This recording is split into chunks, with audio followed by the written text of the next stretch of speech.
Bismillahirrahmanirrahim. Assalamualaikum warahmatullahi wabarakatuh.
Innal hamdalillah nahmaduhu wa nasta'inuhu wa nastaghfiruh wa na'udzu billahi min sururi anfusina wa min sayyiati a'malina may yahdihillahu fala mudilla lahu wa may yudlil fala hadiya lahu asyhadu an la ilaha illallah wahdahu la syarika lahu wa asyhadu anna muhammadan abduhu wa rasuluh.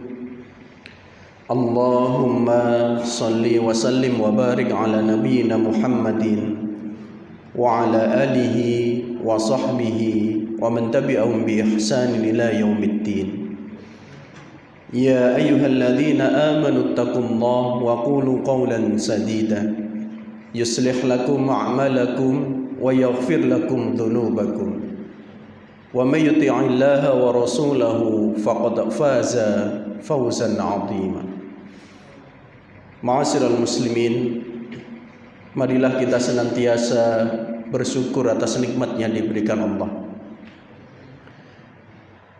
Dan rasa syukur terbaik atas nikmat yang diberikan Allah adalah kita manfaatkan nikmat yang diberikan Allah untuk senantiasa meningkatkan iman dan takwa kita kepada Allah. Salawat serta salam senantiasa tercurahkan kepada Rasulullah Muhammad sallallahu alaihi wasallam. Ma'asyiral muslimin, di dalam satu hadis riwayat Imam Al-Bukhari, beliau mencatat salah satu hadis yang sangat bermakna dan sangat relevan dengan kehidupan kita hari ini.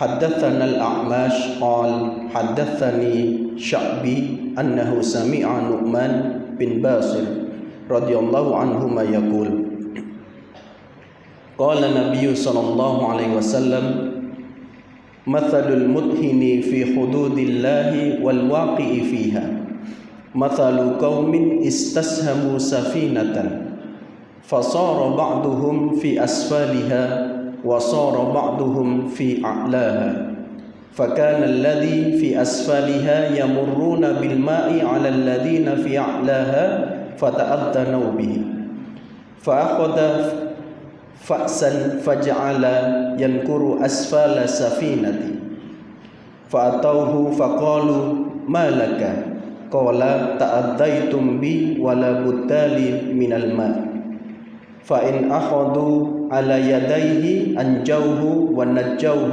أنفسهم وإن تركوه أهلكوه وأهلكوا أنفسهم.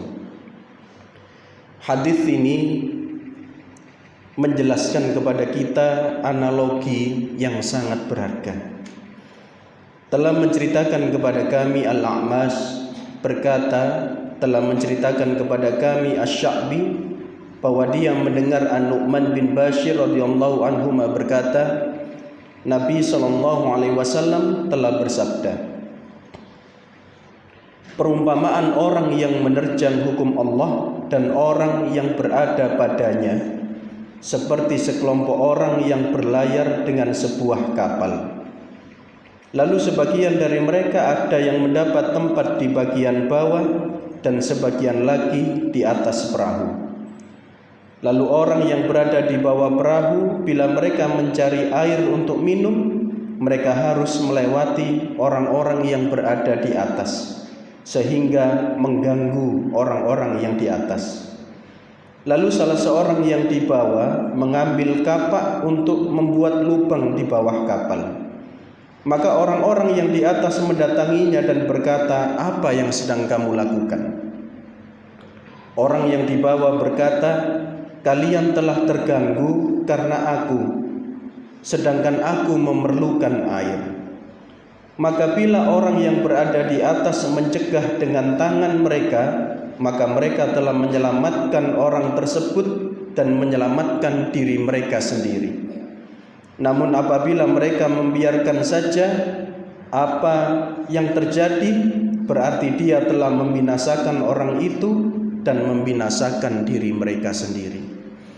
Ma'asyiral muslimin, analogi permisalan yang dicontohkan kepada kita dari hadis ini, ada orang yang tunduk dan taat kepada aturan Allah, ada orang yang dengan analogi, dengan logikanya, dengan kemampuan berpikir, mereka lebih mendahulukan kemampuan rasio dibandingkan ayat-ayat Allah. Sehingga ketika kemudian bagaimana digambarkan perahu, disampaikan adapun makna perahu bisa bermakna rumah tangga atau keluarga kita, bisa bermakna masyarakat kita, bisa bermakna bangsa kita. Artinya ketika kemudian ada yang di dek atas, ada yang di dek bawah. Orang yang ada di dek bawah ketika mengambil air harus melalui mereka yang ada di dek atas, dan kemudian merasa apa yang mereka lakukan mengganggu orang-orang yang ada di dek atas. Maka dengan rasionya, dengan kemampuan berpikirnya, mereka mengambil kapak kemudian melubangi bagian bawah kapal atau perahu tersebut. Orang-orang yang di atas bertanya, malaka, apa yang kamu lakukan? Kamu sedang apa? Dia mengatakan, aku butuh air. Setiap kali aku membutuhkan air, aku harus ke atas dan itu mengganggumu. maka aku akan melubangi kapal untuk mendapatkan air.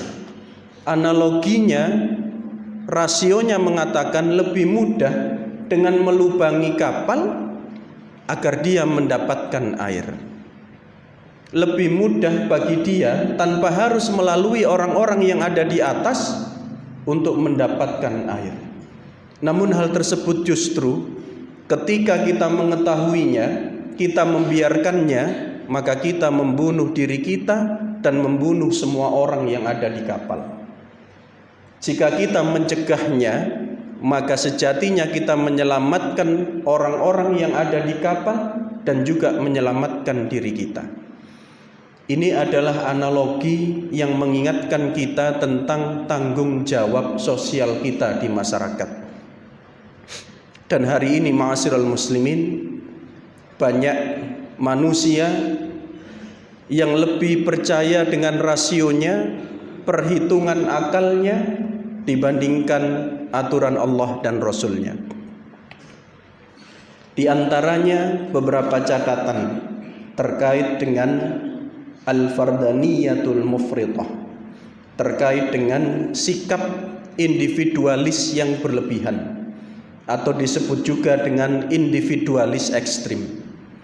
Yang pertama, dalam catatan kami, ada pemahaman barat yang juga banyak diamini oleh warga kita, mereka yang beragama Islam, namun kemudian pemikirannya dan gaya hidupnya mencontoh dan meyakini pemahaman ini. Ada budaya di barat yang disebut dengan my body, my rules. Tubuhku adalah aturanku, yang mengatakan bahwa orang lain tidak berhak untuk mengatur apapun yang dilakukan terhadap tubuhnya. Kita 100% sepenuhnya 24 karat punya hak untuk kita apakan tubuh kita. Namun mereka lupa bahwa tubuh yang hari ini menjadi milik kita kelak akan kita pertanggungjawabkan di hadapan Allah Subhanahu wa taala.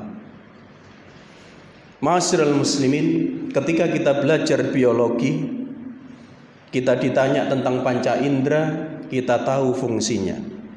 Mata digunakan untuk melihat, telinga untuk mendengar, mulut, lisan kita untuk berbicara, dan lain sebagainya. Namun dalam pendidikan Islam ada hal yang berbeda dengan pelajaran IPA atau biologi terkait dengan indera yang kita miliki. Ketika kita ditanya terkait dengan untuk apa mata kita, maka jawabannya dalam pendidikan Islam, mata digunakan untuk melihat yang baik-baik. Maka kita pun bertanya kepada diri kita, berapa persen mata kita gunakan untuk melihat hal yang baik? Berapa persen mata kita gunakan untuk melihat hal yang tidak baik? Ketika terkait dengan telinga, maka kita pun bertanya, berapa banyak telinga kita mendengarkan hal yang baik? Berapa banyak telinga kita mendengarkan hal yang tidak baik? Bagaimana dengan mulut kita, tangan kita, hidung kita, kaki dan tangan kita?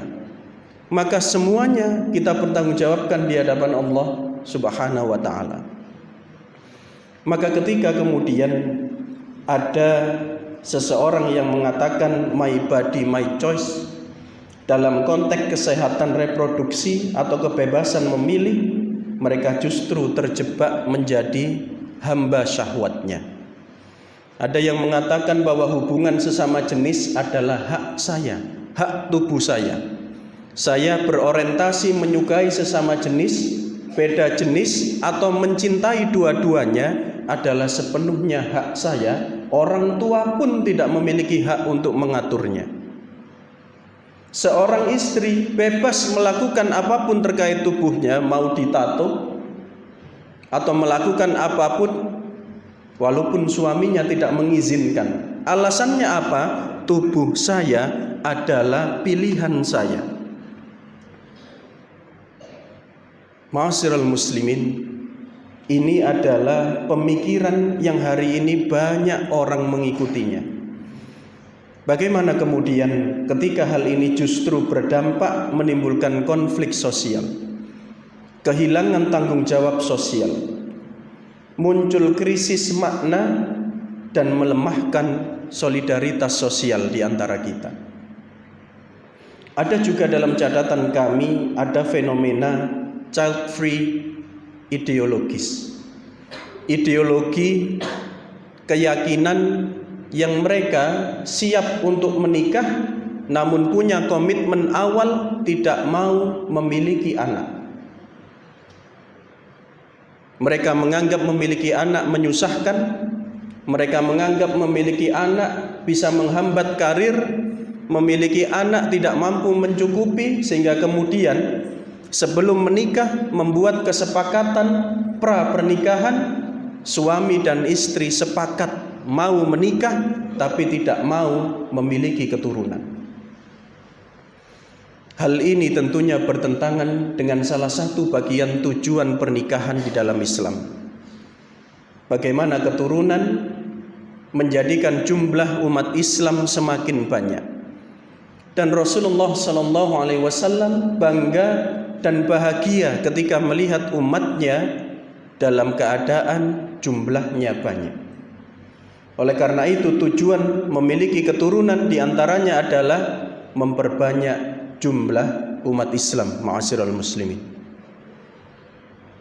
Contoh nyata dari data Badan Pusat Statistik, ada sekitar 71.000 perempuan usia subur di Indonesia yang memilih child free atau tidak memiliki anak.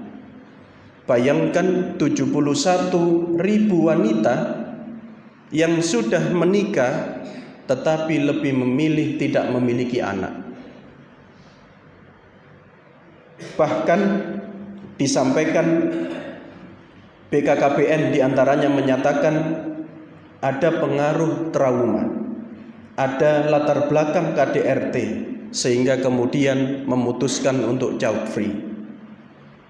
Ada juga yang menyebutkan bahwa tren ini sangat dipengaruhi oleh media sosial, dipengaruhi oleh influencer, sehingga kemudian banyak orang yang mencontoh menikah tetapi kemudian menghilangkan salah satu tujuan pernikahan untuk memperbanyak umat Islam. Dan ketika mereka ditanya agamanya apa, mereka mengatakan Islam. Namun mereka memiliki pemahaman yang justru bertentangan dengan Islam.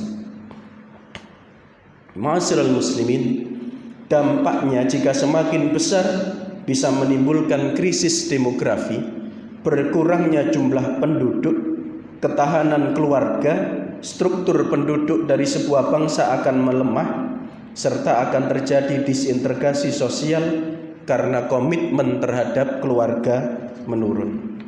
Ma'asyiral muslimin, salah satu berita yang pernah saya baca, ada seorang istri yang menuntut suaminya secara hukum karena ketika istrinya tidak mau melayani suaminya, kemudian suaminya menyampaikan terkait dengan dalil bagaimana hubungan suami dan istri, istrinya tidak terima, kemudian suaminya dituntut secara hukum dan suaminya dipenjara. Kita bisa bayangkan ketika kemudian hak yang justru menimbulkan di antara kita kehilangan eksistensi sebagai sebuah keluarga. Ma'asyiral muslimin, cukup banyak yang kami catat, namun kami akan menyampaikan yang ketiga sebagai yang terakhir, yang merupakan pemikiran yang bertentangan dengan Islam. Ada yang disebut dengan konsumerisme ekstrim. Contoh nyata, banyak orang membeli sesuatu bukan karena mereka butuh, akan tetapi karena terpengaruh oleh influencer. Banyak orang yang membeli sesuatu tidak melihat harganya, sesuatu yang sepele dengan harga yang mahal, manfaatnya hampir tidak ada, lalu kemudian dibeli sehingga dia kehilangan kemampuan untuk sedekah, kehilangan kemampuan untuk infak, gara-gara membeli sesuatu yang sejatinya dia tidak butuh, tidak juga bermanfaat. Akan tetapi dia membeli karena apa? Karena pengaruh iklan, karena pengaruh influencer. Hal ini sekali lagi juga bertentangan dengan Islam. Karena sejatinya ma'asyiral muslimin, hari ini banyak sekali godaan yang hadir di antara kita untuk membeli sesuatu. Bahkan ada salah satu fikih kontemporer modern yang membahas tentang bagaimana wanita menghabiskan uangnya untuk merawat dirinya, untuk merawat tubuhnya, sehingga kemudian melupakan kebutuhan anak-anaknya. Ma'asyiral muslimin, selain itu bahkan di sini disampaikan 76% konsumen Indonesia membeli karena rekomendasi influencer, bukan karena kebutuhan. Dampaknya beban keuangan individu, utang akan semakin besar. Dan ketika hutang tersebut dibutuhkan, bahkan dimudahkan oleh pinjaman online, judi secara online, yang pada akhirnya justru menjerumuskan mereka pada kondisi krisis yang mampu menghancurkan rumah tangga. Ketika setiap rumah tangga di negeri ini tidak baik, maka masyarakat tidak baik. Ketika masyarakat tidak baik, maka bangsa tidak baik. Dan hari ini kita mendapati bagaimana keekstriman sikap individu ini menghancurkan, membinasakan saudara-saudara kita di luar Jawa. Bagaimana Aceh, bagaimana Sumatera hari ini. Ada seseorang yang sangat individualis ekstrim, hanya memenuhi kebutuhannya sendiri, yang jadi korban orang yang tidak ikut menikmati harta dari pembalakan hutan. Ma'asyiral muslimin, bukankah Islam ini disebut rahmatan lil alamin? Kita punya kewajiban terhadap masyarakat, terhadap lingkungan kita. Namun yang dikatakan bahwa 85% penduduk yang mayoritas muslim ini, ternyata banyak hal yang justru jauh dari pemikiran dan jauh dari cara pandang, bahkan cara hidup sebagai seorang muslim. Oleh karena itu ma'asyiral muslimin, tidak ada kata lain, mari kita kembali kepada Islam. Karena sebagaimana kata as-salam adalah bagian dari asmaul husna, yang berarti keselamatan, yang berarti terhindar dari bencana dan terhindar dari musibah. Barakallahu li wa lakum fil Qur'anil Karim, wa nafa'ani wa iyyakum bima fihi minal ayati wa dzikril hakim, wa taqabbala minni wa minkum tilawatahu innahu huwas samiul alim. Wa qur rabbighfir warham wa anta khairur rahimin.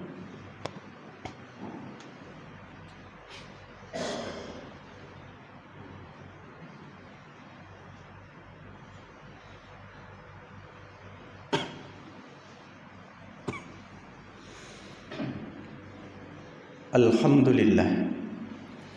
Alhamdulillahilladzi arsala rasulahu bil huda wa dinil haq liyudhhirahu 'ala dini kulli wa kafa billahi shahida.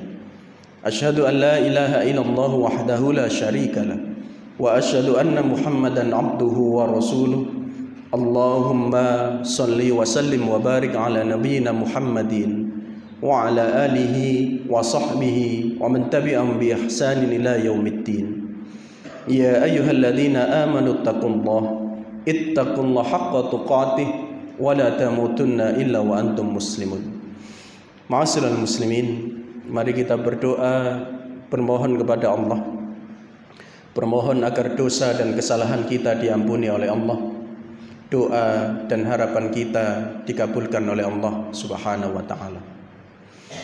Bismillahirrahmanirrahim.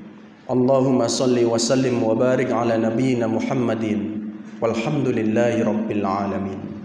Allahumma ighfir lil muslimin wal muslimat wal mu'minin wal mu'minat al ahya'i minhum wal amwat innaka sami'un qaribun mujibud da'wat. Rabbana la tu'akhidna in nasina aw akhtana. Rabbana wa la tahmil 'alaina isran kama hamaltahu 'alal ladzina min qablina. Rabbana wa la tuhammilna ma la taqata lana bih. Wa'fu 'anna waghfir lana warhamna anta maulana fansurna 'alal qaumil kafirin. Rabbana hab lana min azwajina wa dhurriyyatina qurrata a'yun waj'alna lil muttaqina imama. Allahumma inna na'udzubika min jahdil bala wa darakis syaqa wa su'il qada wa samatatil a'da. Rabbana atina fid dunya hasanah wa fil akhirati hasanatan wa qina adzabannar. Subhana rabbika rabbil izzati amma yasifun wa salamun alal mursalin walhamdulillahi rabbil alamin. Qimis shalah.